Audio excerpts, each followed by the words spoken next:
Marvel ने जब announce किया कि एवेंजर्स डूम्सडे का मेन विलन डॉक्टर डूम होगा, तब सिर्फ मार्वल फैंस ही नहीं बल्कि पूरा इंटरनेट शॉक हो गया, क्योंकि कॉमिक्स पढ़ने वाले लोग एक बात ऑलरेडी जानते हैं कि डॉक्टर डूम कोई नॉर्मल सुपर विलन नहीं है। ये वो इंसान है जिसने एवेंजर्स को कई बार हराया, फैंटास्टिक फोर की जिंदगी बर्बाद कर दी और गैलेक्टस जैसे कॉस्मिक बीइंग को अपना पालतू कुत्ता बना लिया। एक वक्त पर पूरे मल्टीवर्स का गॉड बन गया। लेकिन आखिर कैसे? मार्वल यूनिवर्स में बहुत सारे कैरेक्टर्स फिजिकली उससे काफी ज्यादा स्ट्रॉन्गर है। हल्क उससे ज्यादा पावरफुल है, थॉर उससे ज्यादा डिस्ट्रक्टिव है, स्कारलेट विच रियलिटी को मैनिपुलेट कर सकती है। लेकिन फिर भी जब डॉक्टर डूम बैटलफील्ड में उतरता है तो हीरोज सिर्फ उसके स्ट्रेस से नहीं बल्कि उसकी प्लानिंग से डरते हैं, क्योंकि डूम कभी बिना बैकअप प्लान के फाइट ही नहीं करता। हर बैटल उसके लिए एक चेस मैच होती है और वो हमेशा हर किसी से 10 कदम आगे रहता है। विक्टर वॉन डूम का जन्म यूरोप के एक छोटे से फिक्शनल देश लैटवेरिया में हुआ था। उसकी माँ एक बहुत बड़ी सॉर्सरर थी, जबकि उसके पिता एक ब्रिलियंट हीलर थे और इसी वजह से बचपन से ही विक्टर वॉन डूम ने साइंस और मैजिक इन दोनों को एक साथ सीखना शुरू किया।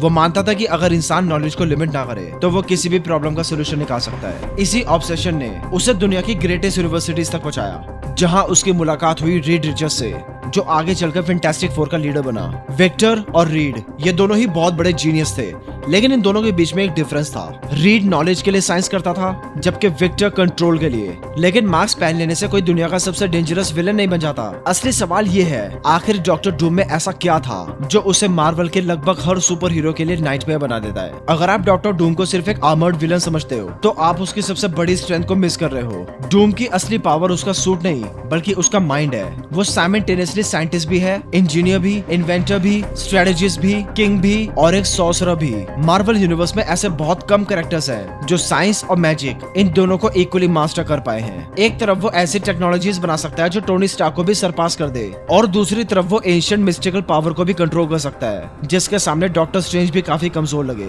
और जब ये दोनों चीजें एक ही इंसान के अंदर आ जाए तब रिजल्ट बनता है डॉक्टर डूम। इसी वजह से डॉक्टर डूम हर प्रॉब्लम को सिर्फ स्ट्रेंथ से सॉल्व नहीं करता। लेकिन ये तो विक्टर वॉन डूम की पर्सनैलिटी थी। अब बात करते हैं उस चीज के बारे में जिसने विक्टर वॉन डूम को नियरली अनस्टॉपेबल बना दिया, उसकी powers and abilities. Doctor Doom की सबसे पहली और सबसे डेंजरस एबिलिटी है उसकी इंटेलिजेंस।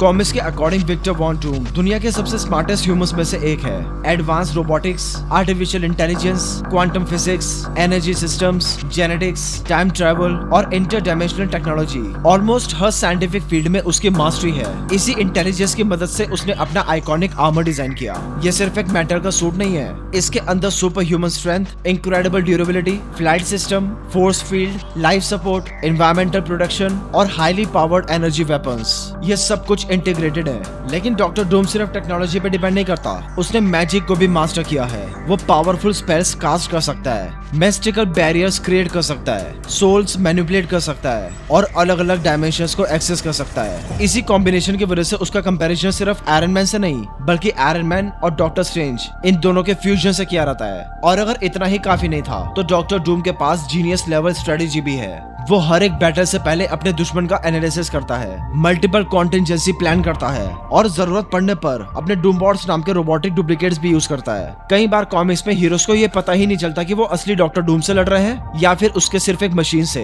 अब इतनी सारी एबिलिटीज सुनने के बाद एक क्वेश्चन नेचुरली आता है, इनमें से कितनी चीजें सिर्फ कॉमिक्स की इमेजिनेशन है और कितनी रियल साइंस के अकॉर्डिंग कभी पॉसिबल हो सकती है। तो चलो अब डॉक्टर डूम की एक एक पावर को साइंस की नजर से देखते हैं। अब तक हमने विक्टर वॉन डूम की पावर्स और उसकी एबिलिटीज को डिस्कस कर लिया।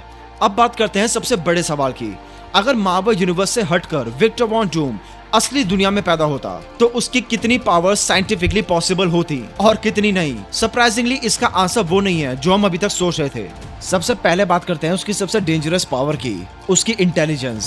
कॉमिक्स के अकॉर्डिंग विक्टर वॉन डूम दुनिया के सबसे ग्रेटेस्ट माइंड्स में से एक है, लेकिन रियलिटी में भी हिस्ट्री ने कुछ ऐसे लोग दिए हैं जिन्होंने मल्टीपल साइंटिफिक फील्ड्स में मास्टरी हासिल की है। अगर ये लोग ना होते तो आज हमारी साइंस बिल्कुल इनकम्प्लीट होती। आज आर्टिफिशियल इंटेलिजेंस, क्वांटम कंप्यूटिंग की वजह से इंसान पहले से कहीं ज्यादा नॉलेज एक्सेस कर सकता है। इसलिए अगर क्वेश्चन सिर्फ इंटेलिजेंस का है तो डॉक्टर डूम काफी ज्यादा पॉसिबल लगता है। अब आते हैं उसके आइकॉनिक आर्मर्ड सूट पर, और ऑनेस्टली ये वो पार्ट है जहाँ पर साइंस ऑलरेडी भी काफी ज्यादा प्रोग्रेस कर चुकी है। मिलिट्री एक्सोस्केलेटन सोल्जर्स की स्ट्रेंथ इंक्रीज कर सकती है। Bullet resistant composite materials continuously improve हो रहे हैं। एआई असिस्टेंट टारगेटिंग सिस्टम भी डेवलप हो रहे हैं। लेकिन डूम के सूट जैसा कॉम्पैक्ट पावर सोर्स जो इतनी ज्यादा एनर्जी कंटिन्यूअसली जनरेट करे, वो अभी भी हमारे पास दूर दूर तक नहीं है। क्योंकि सूट बनाना पॉसिबल लगता है, लेकिन उसे पावर देना सबसे बड़ा चैलेंज है।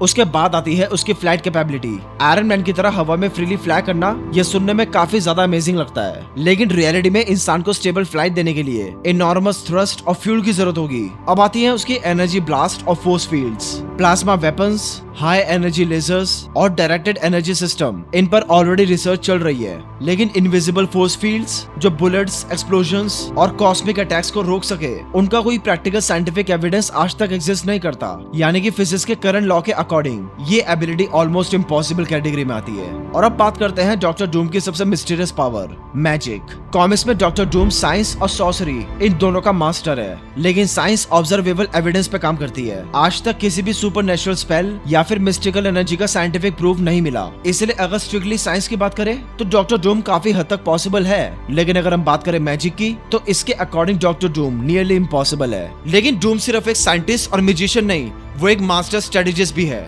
और शायद यही उसकी सबसे अंडररेटेड एबिलिटी है। हिस्ट्री में नेपोलियन और चाणक्य जैसे स्ट्रेटेजिस्ट ने बिना किसी सुपर पावर के पूरी की पूरी सिविलाइजेशन का फ्यूचर बदल दिया। अब अगर आप सोचो कि ये सिर्फ एक थ्योरी है, तो कॉमिक्स में डॉक्टर डूम ने जो अचीवमेंट की है वो उसे मार्वल के सबसे ओवर पावर्ड कैरेक्टर्स में खड़ा कर देती है। उसने सिल्वर सर्फर की पावर कॉस्मिक को एब्जॉर्ब किया, गैलेक्टस जैसे कॉस्मिक एंटिटी को मैनिपुलेट किया, एवेंजर्स और फैंटास्टिक फोर को काउंटलेस बार डिफीट किया, डॉक्टर स्ट्रेंज के लेवल की मिस्टिकल नॉलेज हासिल की, और सीक्रेट वॉर्स की स्टोरी लाइन में तो उसने बियॉन्डर्स की अनइमेजिनेबल पावर को एब्जॉर्ब कर लिया था, जिसके बाद वो गॉड एम्परर डूम बन गया, एक ऐसा बीइंग जिसने पूरी रियलिटी को अपनी मर्जी से रीशेप कर दिया। अब देखो, ये फील्ड्स ऑब्वियसली कॉमिक्स की इमेजिनेशन का पार्ट है, लेकिन एक इंटरेस्टिंग चीज नोटिस करने लायक है। इनमें से ऑलमोस्ट हर अचीवमेंट की फाउंडेशन एक ही थी, डूम की प्लानिंग।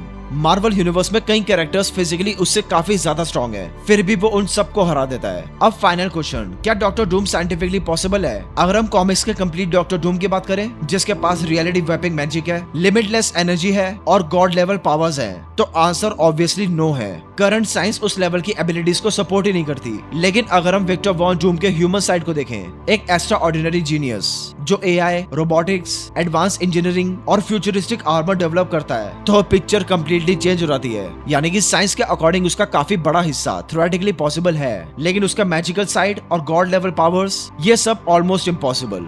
और शायद इसलिए डॉक्टर डूम इतना ज्यादा इंटरेस्टिंग कैरेक्टर है। वो इसलिए इतना ज्यादा खतरनाक नहीं है क्योंकि उसको पता है उसके पास पावर्स है, बल्कि वो इसलिए इतना डेंजरस है क्योंकि उसको लिटरली लगता है कि वो सही है, और सिर्फ वही है कि जो इस दुनिया को बचा सकता है या फिर एक बेटर प्लेस बना सकता है। कॉमिक्स में डॉक्टर डूम का कैरेक्टर लिटरली ऐसा ही है। वो अपनी हर गलती का ब्लेम रीड रिचर्स पे डालता था। एवेंजर्स डूम्सडे जब थिएटर्स में रिलीज होगी तो लोग सिर्फ एक नया विलन नहीं देखेंगे, वो एक ऐसा विलन देखेंगे जो कॉमिक्स के अकॉर्डिंग थैनोस से भी कई ज्यादा पावरफुल था, या फिर कह सकते हो कि पूरी कॉमिक्स में सबसे ज्यादा डेंजरस था। और वो इसलिए डेंजरस नहीं है क्योंकि उसके पास पावर्स हैं, बल्कि वो इसलिए डेंजरस है क्योंकि वो सच में मानता कि उसके अलावा इस दुनिया को और कोई बचा ही नहीं सकता, और जो कुछ भी वो कर रहा है वो इस दुनिया की भलाई के लिए है। And that's what makes him truly terrifying. तो मैं हूं तुम्हारा दोस्त कॉस्मिक चौकर, और अगर तुम ऐसे ही सुपर हीरोज की पावर्स को साइंस के पर्सपेक्टिव से देखना चाहते हो तो इस चैनल को सब्सक्राइब जरूर कर लेना, क्योंकि ऐसे ही अमेजिंग वीडियोस मैं हर हफ्ते लाता हूं। और अगली वीडियो तुम्हें किस टॉपिक पे चाहिए बताना जरूर। तब तक के लिए स्टे क्यूरियस